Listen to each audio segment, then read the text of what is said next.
All right. Mr. Tom Allis, how you doing today, man?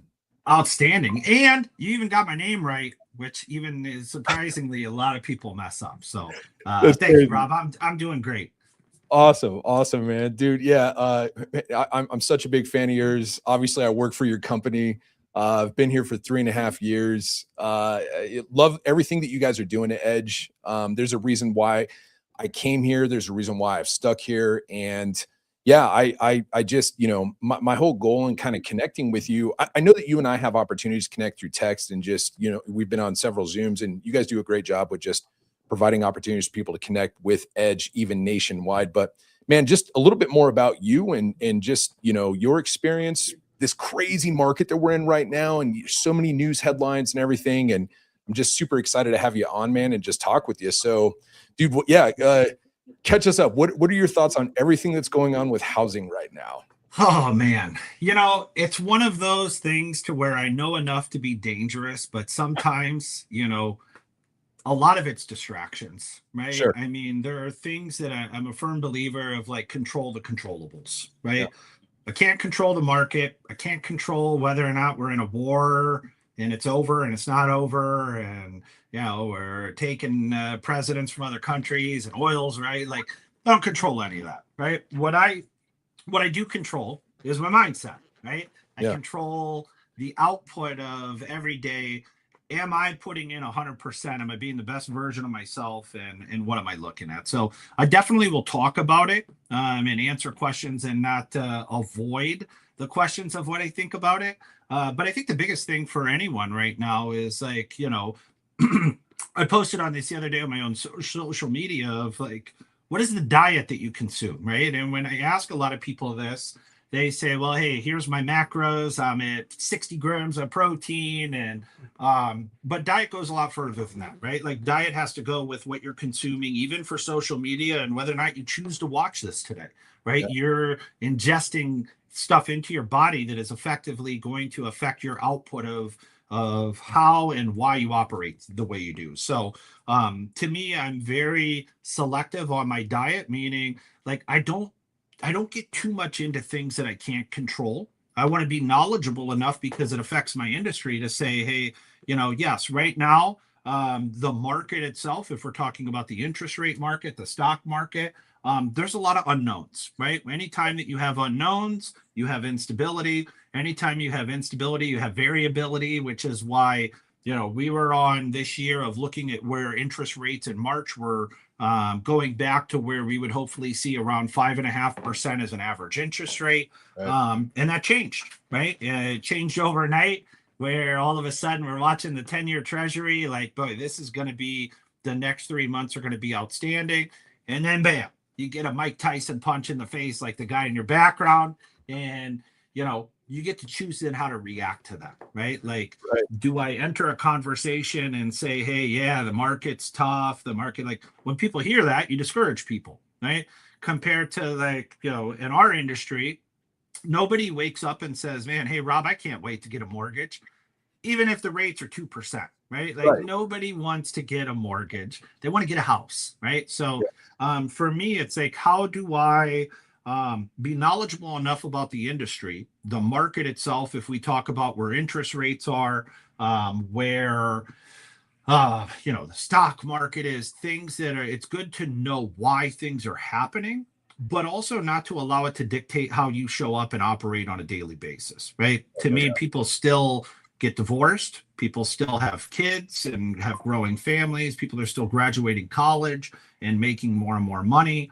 Housing has still been the best investment over a 10-year period. And you can go back as long as you want over a 10-year period, it has still outperformed every index that's out there, right? Yeah. So to me, it's more, what's going on in the market right now is common, right? It is odd as what that sounds because instability and change is common, right? Yeah. It always happens. So to me, it's not so much like, okay, yeah, well, our rates a little higher today? They are.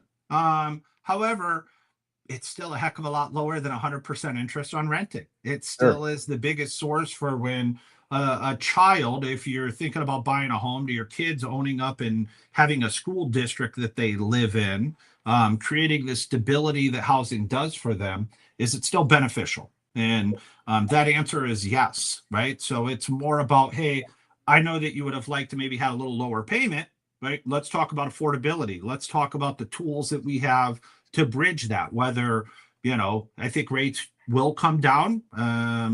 So, hey, maybe a 2-1 buy down makes the most sense, or, being solution orientated instead of saying, well, it's raining today and everything's horrible. Like, nobody wants to work with someone like that, because they're going to buy, they're going to refinance, they're going to do it regardless.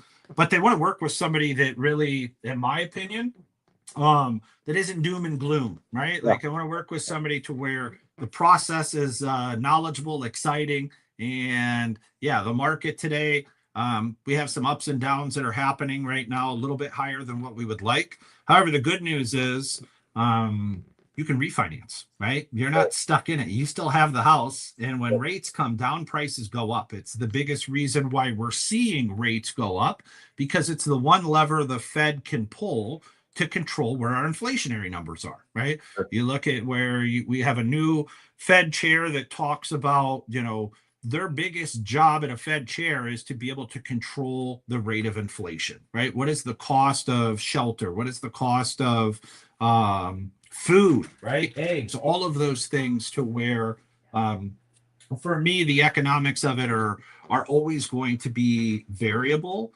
But what isn't variable for me is there has not been a time that a mortgage for someone that wants to buy a house still doesn't make sense, right? Sure. It's educating people on what's to happen, and understand as well that they'll come down at some point, and then great, we're going to take advantage of it. But you got the house at a great price.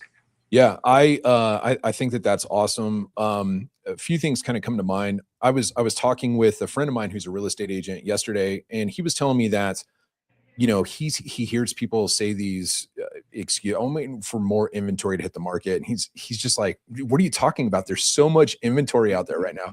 There's so many opportunities for would-be buyers to take advantage of what is actually happening right now." Yeah. And we know as soon as those rates do come down, and I'm with you. Everything that I've read, that I follow, I really thought that we would be somewhere around 5.5 towards the end of this year, but Iran happened. That changed things. Okay, we'll eventually get there, and when we do, all that stuff starts to dry up. He was telling me that some builders are offering like 4% to try to, in commission to agents, to try to entice them to come to them. There's never, I think that this is a really great time to buy. And if you listen to people like Warren Buffett, Tony Robbins, all these Ray Dalio, all these people that are investors that have money, these are the times where they actually come out on top. It's not when everybody else is doing the same thing. I talk about that often, where if you want what everybody else wants, then you're not going to be different. If you want to be different, you got to do something different than what everybody else is doing. Spot on. And I mean, even if you rewind back, for me, like 2009 was one of those years, right? Everybody was still shell shocked. I don't know if we've hit the bottom. I'm going to wait. I'm going to wait. I'm going to wait. And the one thing with real estate is you can't always time the market, but time in the market is always going to win, right? So, regardless of what is going on, you have to look and see, like, we're talking about shelter, right? Here is the reality of it. If it's somebody saying it's limited inventory, my opinion, they have a limited mindset, because there are, when you drive home today, or when you're going to the store, how many houses are you seeing for sale, right? A lot There's more. still houses for sale, right? Yeah. And then, hey, well, maybe the best houses aren't for sale. Well, good. Well, we got a solution for that. How about a renovation loan? When you buy it, we'll make it a great house. You have less competition. You'll have somebody that's willing to give you a 60-day inspection contingency while you're getting those quotes together. The goal of any good entrepreneur is finding solutions in times where other people are running away, right? And you mentioned a couple of the greats that have done that, but even for me, I remember in 2009 I did a deal with this gentleman, Tom Ward, and him and I are still friends, but talked about path to buy, and like us being the turning point back then of like, what is the messaging that we're sharing, right? Is the messaging fear, or is it enthusiasm, right? Is it the fact to where, home ownership is still the biggest key to wealth building in our country. Yeah.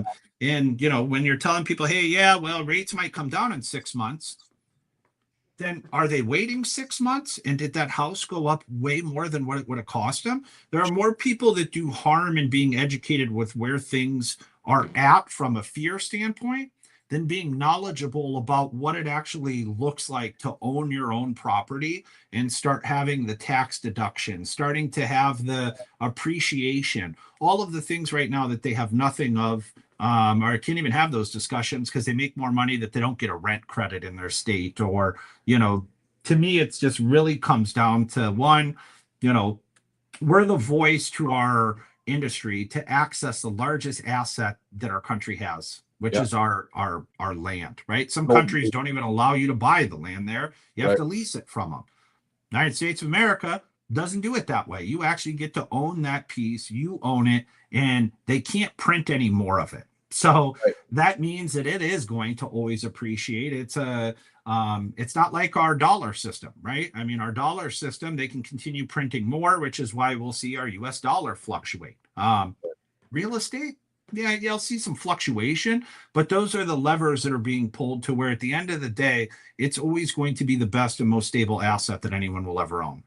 Yeah, and you know, hearing you say that, I think that this is a great time for people in our industry to really shine from a few different standpoints. One, you don't have to look far to see all the doom and gloom that's out there.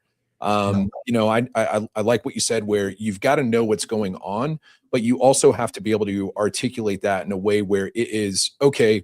Here are the facts. These are the things that you have to deal with, but these are the things that they're not telling you, or these are the opportunities that are present as a result of this. I'm reading a book right now called it's by Jordan Belfort. It's The Way of the Wolf, and he Yeah. talks often about our body language and just our energy, just the way that we carry ourselves, and how that communicates so much to people.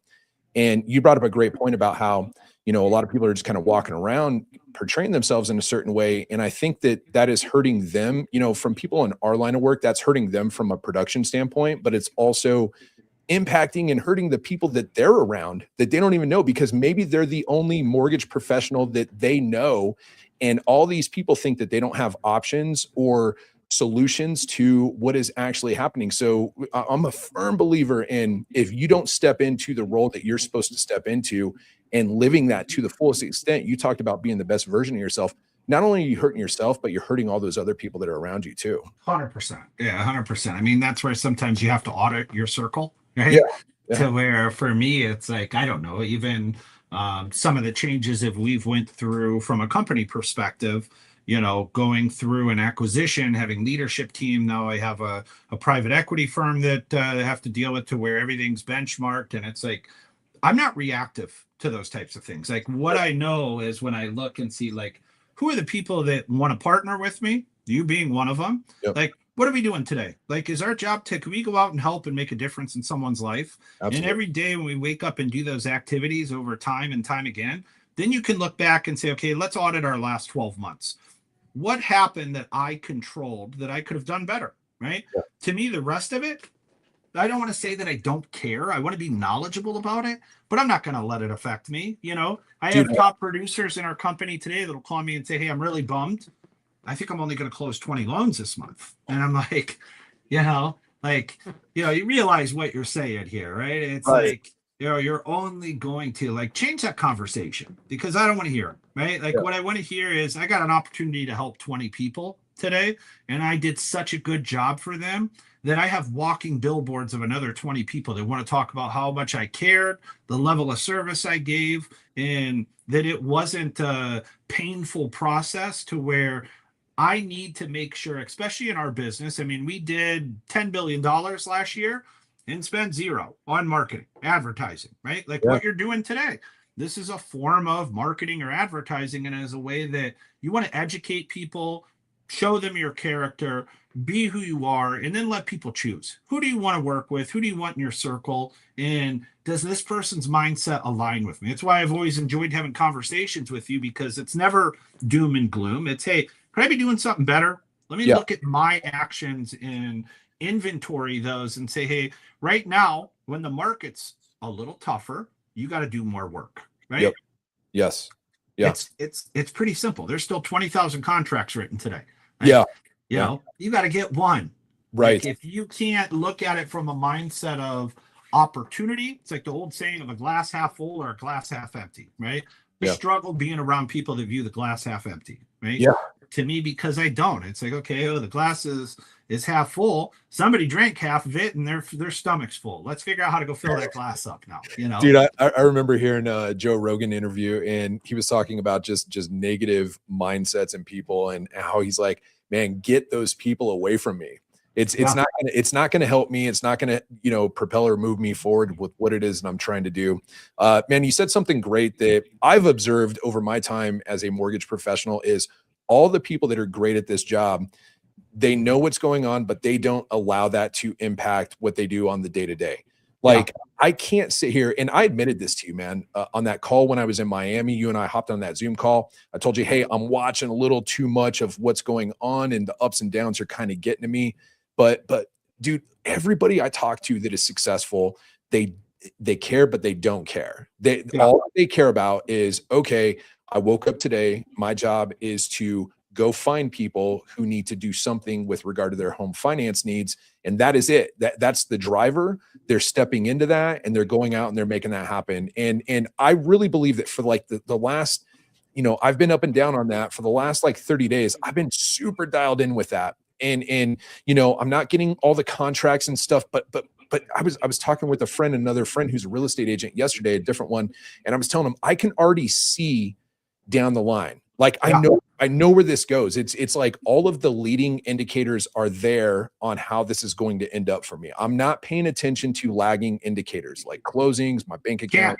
I'm looking at the actions today. And I mean, even the point to where, like, we'll talk about, I'm not going to say I'm going to bring doom and gloom into it. We'll talk about, rates are higher right now. Yeah. You know what else is high? Debt. Like, our consumer debt right now is the highest that it's ever been, and our equity is also, the amount of equity of leverage is the highest it's ever been. So there's a problem that people don't understand the education piece of it. I don't want to lose my 2.5% interest rate, but I'm paying, $35,000 worth of consumer debt at 29%. Yeah. It takes someone that's actually, one, you got to be brave enough to have that conversation with a professional. But then two, once they do, you need to make sure that you have the right professional that breaks it down with facts. Like, what is a blended interest rate, right? Like, what are you actually paying?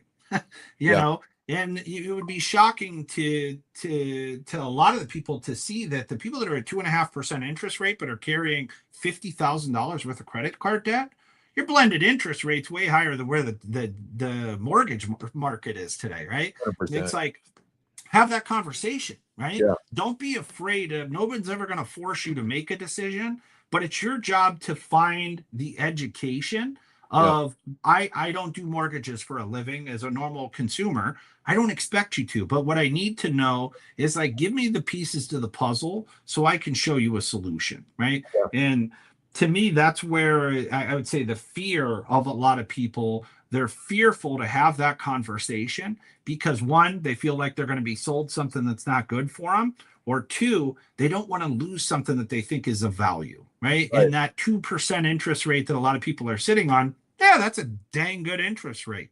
But when you put it all together, like, at the end of the day, you're doing yourself a disservice by not reaching out to someone like Rob and saying, hey, Rob, man, you did that mortgage for me 3.5 years ago when rates were stellar. I don't really want to touch it. What would you do? Right? I got 50,000 in credit card debt. I did some home renovations. What options are there? And knowing you and how you work, you're going to say, hey, here's a couple options. I have a fixed rate second mortgage to where we can consolidate it. Maybe it makes sense to put everything else together. You got a kid getting ready to go to college that you're going to need $80,000 for too.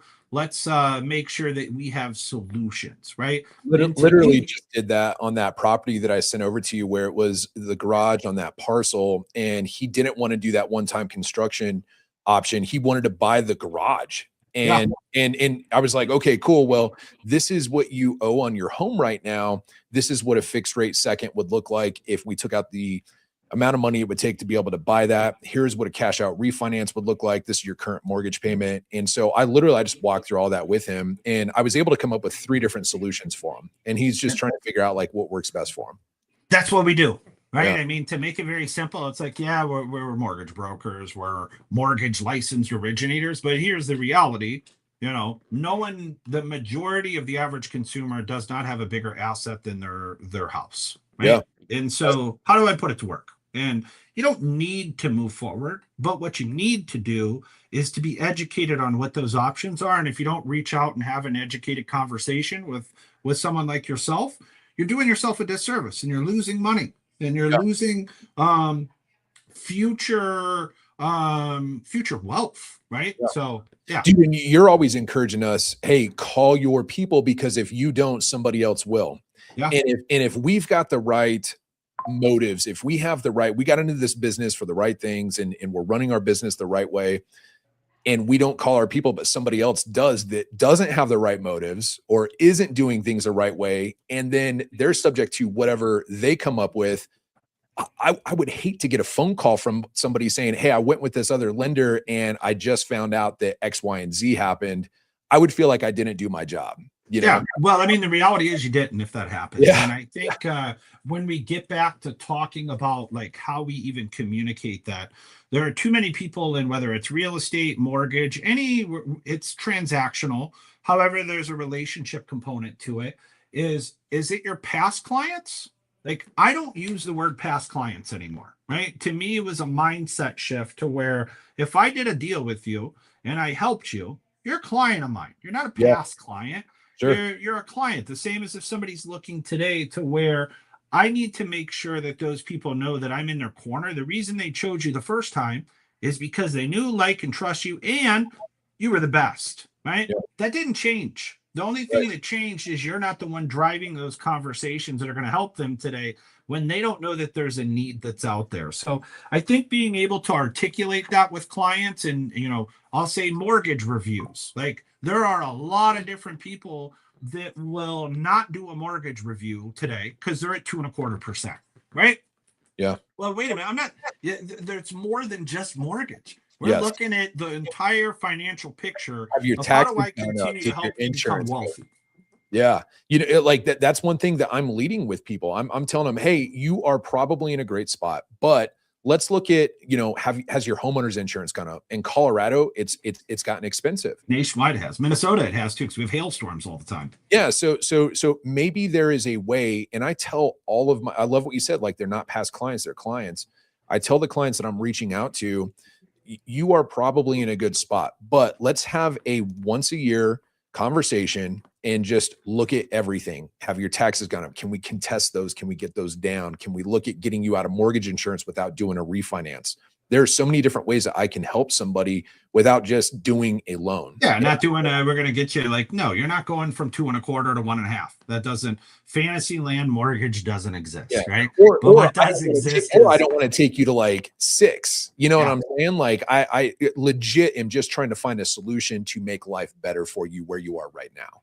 Oh, and a lot of it just becomes the knowledge, right? Like, even for me, one of the things that we've been passionate about at Edge is even serving our veterans. Like, a lot of them, and the percentage of people that know I'm going to use this word correctly, the entitlement that they've earned, the VA loan itself is something they earned, right? Yeah. A lot of them don't even use it because they don't know. Nobody's educated them. You don't get through serving 4 years for our armed forces and somebody's going to sit down with you and say, explain this to you. Here is what you've earned and how to use a benefit. That's the word I was looking for. The benefit that you earned, right? To where it's really, you have to be a knowledge seeker, whether you're a consumer, whether you're a mortgage professional, a real estate agent. People want to work with those that are knowledge and educated, to where I can actually have a conversation, but I'm going to look out for what's best for you. If it doesn't make sense, I'm going to tell you, right? I get clients all the time that reach out to me. Hey, I got this in the mail. What is this? Yeah. I'm like, well, that's fire kindling is what it is. But let's go over why I feel that way, Yeah, I love that. I had a conversation with a client literally this last weekend. I think I first worked with him back in 2015. I've probably done 4 loans for him over the the 10 years, whatever. And he is looking into a couple of new builds. And I'm like, dude, yeah, that looks like a great deal. If you get that, send it over to me. Even if you don't use me, I can't help you out with the loan. Let me take a look at it, just make sure that everybody's shooting straight with you. And I'm happy to help any way possible. I think that, I love what Gary Vaynerchuk says often when he talks about how, unless you know that you're going to die, you should be playing the long game. And Yeah. that's one thing that, the last 4 years have been very, very trying for me with regard to my business, but I'm super proud of myself that I've stayed on the road and that I legitimately am playing the long game. I'm not looking at what is right in front of my face. That didn't change with the families that I've helped before in the past. Everything has stayed the same. I'm just trying to help people navigate that more better. You have to. I mean, it's not, you've been in this industry long enough to know it's not about what you do today. Yeah. That is going to, like, you don't get results from what you do today tomorrow in this industry, right? Like, I like to consider it farmers where we're, it's kind of my background, how I grew up. Like, you're planting seeds, right? And sometimes you have to tend to it before it bears fruit. So, a lot of the work in 100% commission field, such as real estate, mortgage, the things that you do today, you're not seeing immediate reactions to. However, you're planting seeds when you have conversations like we are today, that I hope there's somebody that reaches out to you and says, man, I've waited and I just was scared to do it because I'm at 2.25 and I didn't want to risk that. I don't know what a blended rate is, right? Like, you don't have to find these things out on your own, right? It doesn't cost any money to have a consultation with Rob or any of our team members, right? Yeah. Like, we're advisors. That's what we're doing. I want to be solution focused. And how do I give you the option so that you can make an educated decision? That's the goal. I love that. Well, Tom, hey, I want to be respectful of your time. Before I let you go here, though, what's something you're doing? I know, like, you've cycled before. Like, what's something you got going on personally right now, man, that you're all about? You're super into. I kind of pivot with things all the time. I'm a little neurotic when it comes to that. Like, I go all in, cycling for a while. When I did it, it was like all of a sudden I'm doing 100-mile bike rides every weekend. And, I was averaging 300 miles a week on my bike in Minnesota. And it was, went nuts. Now, I did get down to 205 and I'm a bigger guy. So I was like, I like that aspect of it. But then, the group of friends that I rode with left. I started playing pickleball now, right? Oh, great. Okay. And there's a group of guys that I play with that I really look forward to. I don't like doing things by myself. It's just like, I'm not, even biking, they consider it a solo sport. I never went once by myself. I had a group of people, Yeah. Pickleball I love. And that's been kind of something as of recent that I've done. More importantly, now, the biggest thing for me right now in business is we went through an acquisition, right? Yeah. I had a partner that was kind of silent. He exited, replaced with private equity. And I get an opportunity now to learn things from a different perspective and taking a lot of that in. And I think more than ever right now, in order to get to where you want to go, in business, a lot of times, like, even for yourself, whether it's you as a solo entrepreneur, as an originator, or even a company, once you get to a certain point, at first I hated this saying, like, what got you there isn't going to get you there, right? Like, and I'm like, boy, I hate that statement.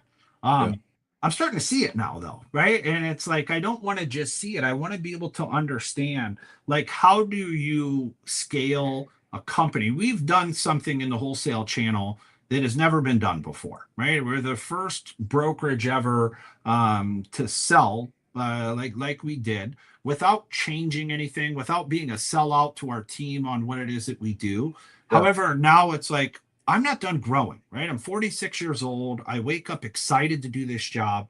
I now have a group of other professionals that we get to talk about, how do I make things better? And I will tell you, probably the biggest piece of that is, everybody knows ChatGPT or Claude, but AI right now, the learning curve on it, to where, like, if you're an early adopter, to understand how AI agents work and how you can multiply what you're doing, even for us on an operational standpoint, has just been outstanding. So 2 things to answer that question. 1, I started being neurotic about pickleball. I love it. It's fun.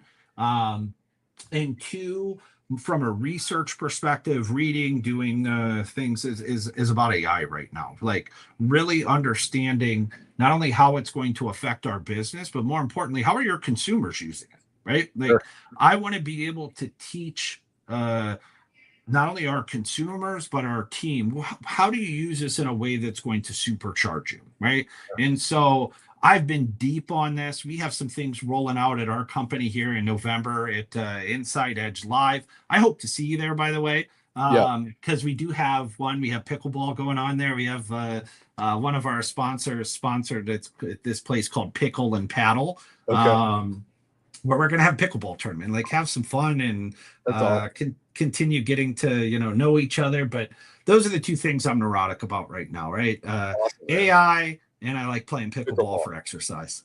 That's great. Well, dude, I just, I know that I tell you this, but you don't know how appreciative I am that whenever I reach out to you, you get back to me. Like I just with who Edge is and the size of the fact that we're national, like it means the world to me that you get back to me. I'm like, hey man, I'm struggling. You send me a Zoom link, hop on a Zoom. I'm so grateful for that. So Well, you guys are doing a great job. you're Man. only as good as the worst person on your team, right? And Yeah. you're far from that. But however, and I'll end with this: you got to have a battle buddy.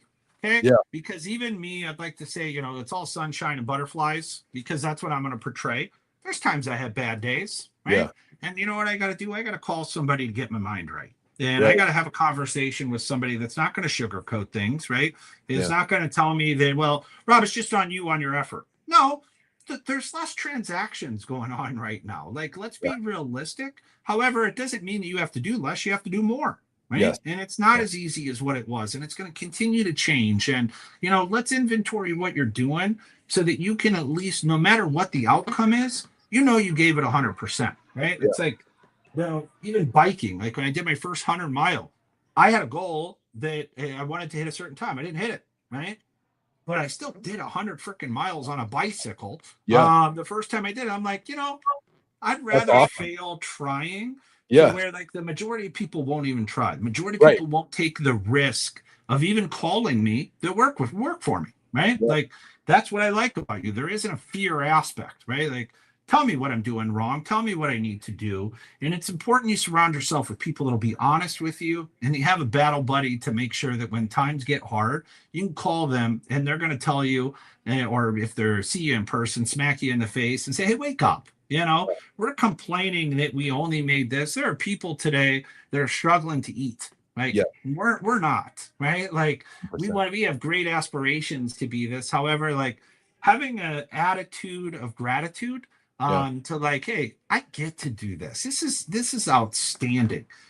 It's contagious. And believe it or not, the last thing I'll say is like, it's like an old Zig Ziglar quote, like fix somebody else's problem. All of your problems will be handled, right? So to me, when I get a call from somebody like yourself or any of my team members, I get a chance to do what gives me a higher serotonin release than anything else, which is help somebody, right? Yeah. And as long as we keep doing that and we do it together, we're going to keep dominating. Yeah. Well, dude, it's greatly appreciated, man. And I know that you got a ton going on. I'm so grateful for your time today. And I hope you have a great day, and I'm very thankful for you, Tom. You too, Rob. Keep crushing it, my friend. All right. Thanks, brother. Talk to you soon. Take care.